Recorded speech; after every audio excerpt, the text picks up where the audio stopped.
Hello my dear students and friends. हम अपने इस वीडियो के पार्ट में आपको टाइप 2 प्रकार के व्यंजकों का गुणनखंड करना सिखाएंगे। हमने अपने पिछले वीडियो में टाइप 1 ए एक्स प्लस ए वाई प्रकार के व्यंजक का गुणनखंड करना बताया है। अब इस व्यंजक में इस वीडियो में हम व्यंजक a under bracket x plus Y, फिर प्लस बी, फिर under bracket x plus y type के व्यंजकों का गुणनखंड करना सीखेंगे। हमें पूरा विश्वास है कि आप बहुत से लोग इसके बारे में जानते भी होंगे कुछ न कुछ, और अगर नहीं जानते हैं या अस्पष्ट जानकारी है तो इस वीडियो को देखें और फिर अपनी क्लियरिटी को स्पष्ट करें। अगर चैनल पर नए हैं तो वीडियो को लाइक, सब्सक्राइब और शेयर करना न भूलें, और हमारे जो पुराने सब्सक्राइबर्स हैं वो भी वीडियो को लाइक, सब्सक्राइब और शेयर करना न भूलें। यह हमारे लिए बहुत ही मोटिवेशन का काम करता है, जिससे हमें आगे अपने काम को जारी रखने में सहायता और मदद मिलती है। मैं अपने इन वीडियोस के माध्यम से आप लोगों तक विभिन्न प्रकार की गणितीय विषयों की जानकारी आप लोगों तक पहुंचाने की कोशिश कर रहा हूं, और मुझे पूरा उम्मीद और विश्वास है कि मेरा ये अभियान आप लोगों के ही सहयोग से सफल रहेगा। तो आइए हम इस प्रकार के बीजी व्यंजकों का गुणनखंड करना सीखेंगे। जैसा कि आपको वीडियो के स्क्रीन पर आपको दिखाई दे रहा होगा कि व्यंजक a under bracket x plus y और plus B under bracket x plus y type का गुणनखंड करने के लिए हम 2-4 उदाहरणों का सहारा लेंगे और उसी के माध्यम से आपको समझाने की कोशिश करेंगे। अगर हम बहुत बारीकी से देखें तो इस पूरे व्यंजक में जो इस तरह का व्यंजक हमें मिलेगा और जो इस तरह के व्यंजक का गुणनखंड करने के लिए हमारे सामने आएंगे, उनको लगाने के लिए हम क्या करेंगे। मान लीजिए आपका ये जो सूत्र है इस टाइप का a x plus y, a under bracket x plus y और फिर आगे जो है plus B under bracket x plus y. तो इस टाइप के प्रश्न को हल करने के लिए इसमें भी आप देख सकते हैं बहुत ही स्पष्ट है कि जो under bracket x plus Y है यह, और इसमें जो under bracket x plus Y है यह दोनों पदों में सम्मिलित है। यानी हमारे पहले पद में भी इस पूरे पद में एक्स प्लस वाई सम्मिलित है, और जो हमारा दूसरा पद है इस दूसरे पद में भी एक्स प्लस वाई सम्मिलित है। तो हम एक्स प्लस वाई जो यह पद है और जो यह पद है जो पहले पद में भी है और दूसरे पद में है, इसको हम उभयनिष्ठ गुणनखंड के रूप में बाहर कर लेंगे। तो हम लिखेंगे X plus Y, X plus Y यह हमारा उभयनिष्ठ गुणनखंड इन दोनों पदों में से बाहर चलाएगा, और फिर यहाँ बचेगा ए, इसको लिखेंगे ए, यहाँ बचेगा प्लस और फिर हमारा बी। तो इस तरह से हम इस प्रकार के प्रश्नों का गुणनखंड बहुत ही आसानी से कर लेंगे। सुविधा के लिए हम इसको इस प्रकार से भी कर सकते हैं। मान लीजिए आपको हमें अगर स्पष्ट तौर पर इसकी दूसरी प्रक्रिया, दूसरी विधि को भी हम अपना करके इसको हल कर सकते हैं। जैसे ए एक्स प्लस वाई फिर plus B under bracket x plus Y है। हम मान लें यहाँ कि एक्स प्लस वाई बराबर है के, एक्स प्लस वाई बराबर है के, और इसके को यहाँ पुटअप कर दें तो हमारा हो जाएगा ए एक्स प्लस वाई की जगह हम के लिख लें और plus B X plus Y की जगह के रख लें, और फिर उसके बाद हम इसका गुणनखंड कर लें। तो आप देखें के और के इन दोनों पदों में है, के इसमें भी है और के इसमें भी है। के को हम उभयनिष्ठ कर लेंगे, कॉमन कर लेंगे और यह हो जाएगा ए और प्लस बी, और फिर हम के की जगह जो एक्स प्लस वाई हमने माना है इसको रख देंगे, इसके की जगह यह एक्स प्लस वाई रख देंगे, तो के की जगह एक्स प्लस वाई और फिर हो जाएगा हमारा ए प्लस बी। तो इस तरह से आपने देखा कि जो व्यंजक a x plus y, a under bracket x plus y plus B under bracket x plus Y है, तो इसका गुणनखंड हम या तो इस तरीके से लेकर के करें या तो हम इस तरीके से इसका गुणनखंड आसानी से कर सकते हैं। तो इस तरह से आपने देखा कि इसको करना कितना आसान है। अब हम एक दूसरा उदाहरण लेते हैं और दूसरे उदाहरण के माध्यम से इसको समझने की कोशिश करते हैं। हमारा दूसरा उदाहरण कुछ इस तरह का है। दूसरे उदाहरण को लेकर के भी हम लगा सकते हैं।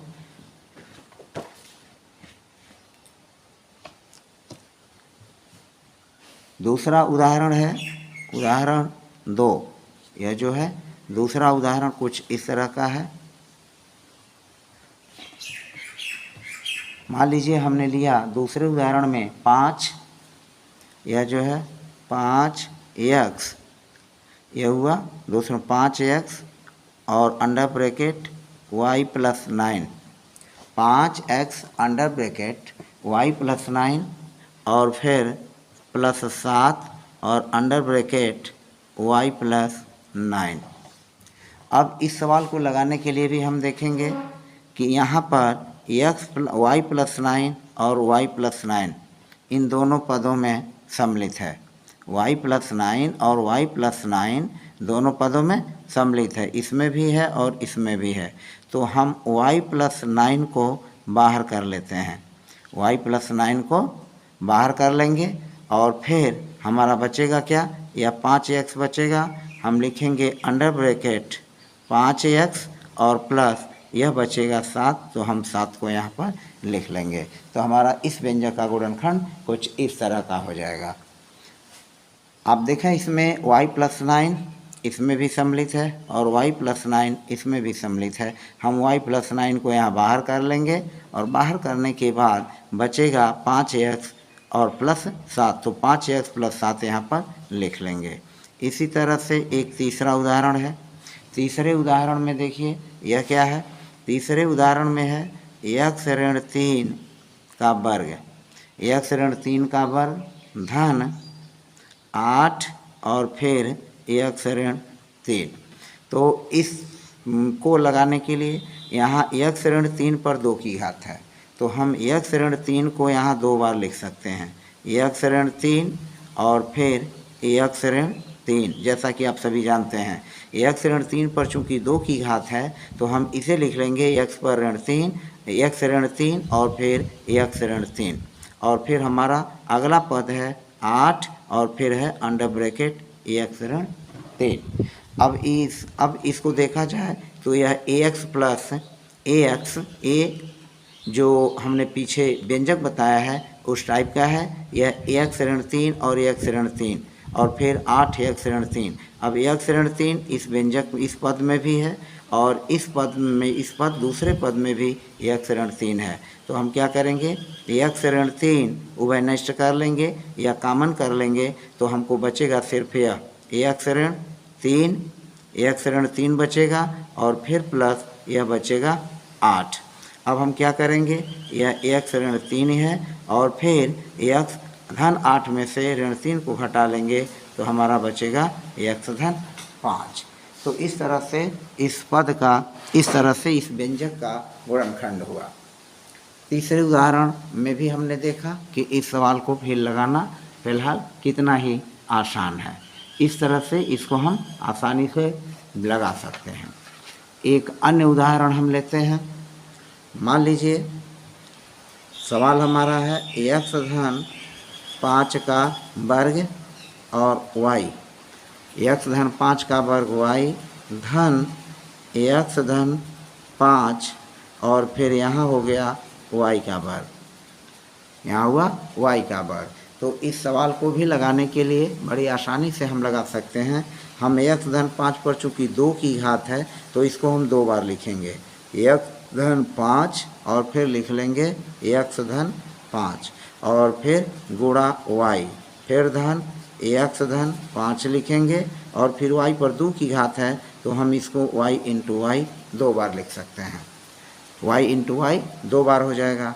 अब आप देखें x धन 5 इस पद में भी, इस पूरे पद में x धन 5 यहाँ है और इस पूरे पद में भी x धन 5 है, तो इस x धन 5 इस x धन 5 को हम कॉमन कर लेंगे, बाहर कर लेंगे तो यह हो जाएगा x धन 5, यह हुआ x धन 5। अब हमारा शेष क्या रहा, बचा क्या है अपनी अपनी जगह, x धन 5 और y बच गया, फिर धन यहाँ y और इंटू वाई बचा। अब बहुत बारीकी देखें तो y भी इस पद में भी है और y भी इस पद में है, तो हम इस y को भी कॉमन कर लेते हैं, तो y भी कॉमन हो गया, x धन 5, यह x धन 5 x धन 5 कॉमन होकर के बाहर चला आया, फिर y और y कॉमन होकर के बाहर चला आया, तो फिर हमारा बचा क्या, यह बचा x धन 5, हमने लिख दिया x धन 5, हमने लिखा x धन 5, फिर यहाँ धन का चिन्ह है, धन लगा लेंगे, फिर यह y बाहर चला गया, x धन 5 कॉमन के रूप में बाहर चला गया, यहाँ केवल y बचा। तो इस तरह से यह हमारा सॉल्यूशन हो गया इस बीजी व्यंजक का हल। इसी तरह से अन्य प्रकार के प्रश्नों का भी हल हम बड़ी ही आसानी से कर सकते हैं और इनको लगाना कोई बहुत कठिन की बात नहीं है। अब हम एक अगले सवाल पर चलते हैं और अगला हमारा सवाल है, हमारा अगला सवाल जो है वह कुछ इस तरह का है। मान लीजिए कि हमको गुणनखंड करना है इस बीजी व्यंजक का, इस बीजी व्यंजक का हमें गुणनखंड करना है और ये गुणनखंड करने के लिए हम क्या करते हैं, यह लेते हैं x और फिर है x ऋण 2, x ऋण 2 धन 3 और फिर x ऋण 2, यह हमारा बीजी व्यंजक है। इसका गुणनखंड करने के लिए हम क्या करेंगे, यहाँ देखते हैं कि x ऋण 2 और x ऋण 2 इसमें भी है और इसमें भी है, तो हम x ऋण 2 को कॉमन कर लेंगे, उभयनिष्ठ कर लेंगे, यानी इन दोनों पदों में, इस पद में भी और इस पद में भी जो धन से जुटा हुआ है, पहले पद में भी x ऋण 2 है और दूसरे पद में भी x ऋण 2 है, तो x ऋण 2 को और x ऋण 2 को बाहर कर लेंगे। अब बचेगा क्या, यह बचेगा x, इसको यहाँ लिख लेंगे, फिर यह धन बचेगा धन और फिर यहाँ लिख लेंगे 3। तो फिलहाल यह एक दो लाइन का सवाल है, यह छोटे छोटे प्रश्न हैं जिनको गुणनखंड करना कितना हो आसान है। अब हम एक और उदाहरण लेते हैं और इस उदाहरण को भी देखते हैं।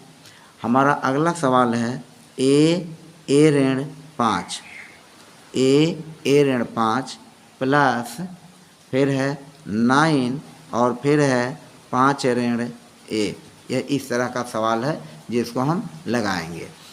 अब देखिए यहाँ पहला पद है a गुणा कोष्ठक में a ऋण 5, यानी इसमें a है और फिर a ऋण 5 है, फिर प्लस यह 9 है और इसमें जो 9 के बाद जो पद है वह 5 ऋण a है।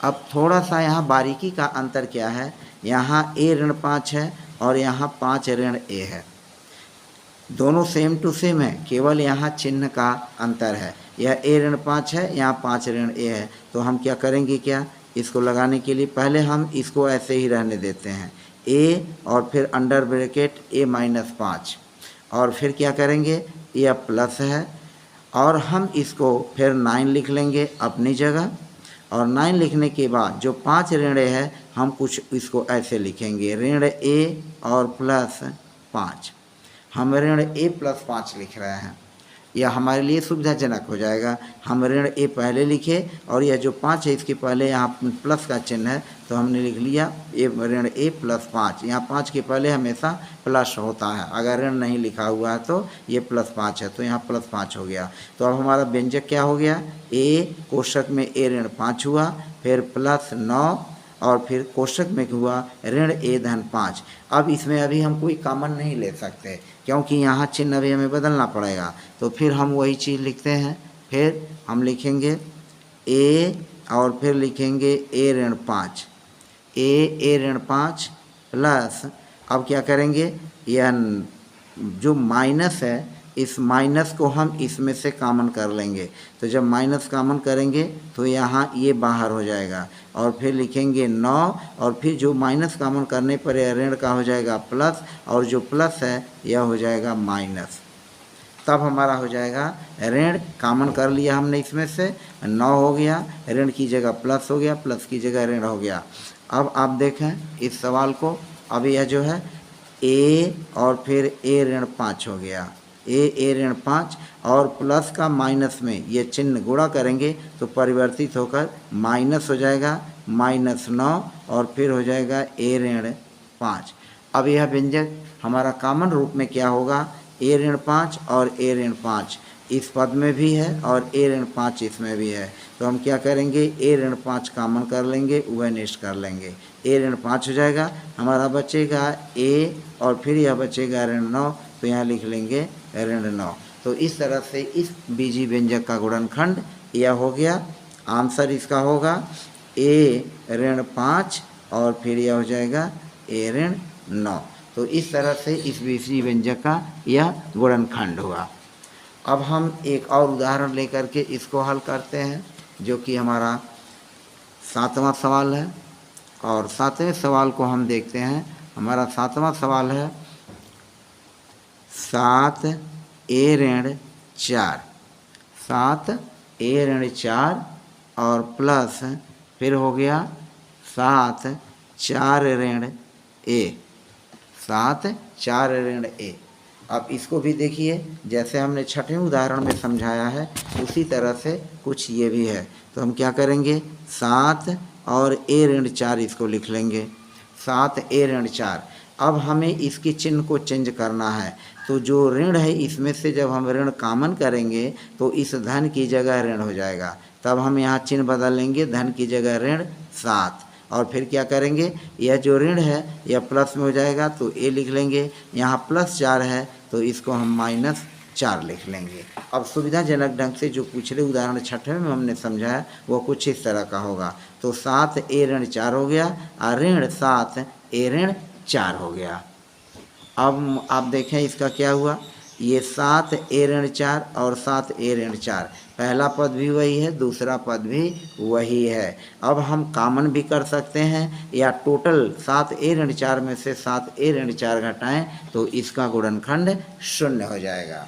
इसका क्या हो जाएगा, गुणनखंड 0 हो जाएगा, इसकी पूरी वैल्यू 0 आएगी। फिलहाल इसको लगाने हम अगर कॉमन के रूप में ही लें तो a ऋण 4 a ऋण 4 यह कॉमन हो जाएगा, a ऋण 4 और फिर हमारा 7 हुआ, इस 7 में से इस 7 को घटा लेंगे, यह 0 हो जाएगा, यानी a ऋण 4 और गुणा इसका 0 होगा और इसकी पूरी वैल्यू 0 हो जाएगी। तो इस तरह से गुणनखंड करने पर हमारा कुछ इस तरह का ये गुणनखंड हो रहा है। तो आपने देखा कि इस प्रकार के जो हमने व्यंजक लिया कि a under bracket x plus y और plus b under bracket x plus y प्रकार के अगर पद हों तो उनका गुणनखंड करना बहुत ही आसान और सरल है, जिसके लिए हमारे पास कोई दिक्कत नहीं है। हम एक और उदाहरण लेकर के चलते हैं, 8वां उदाहरण। मान लीजिए आपको 9a ऋण 3 और फिर धन b 3 ऋण a का गुणनखंड करना है।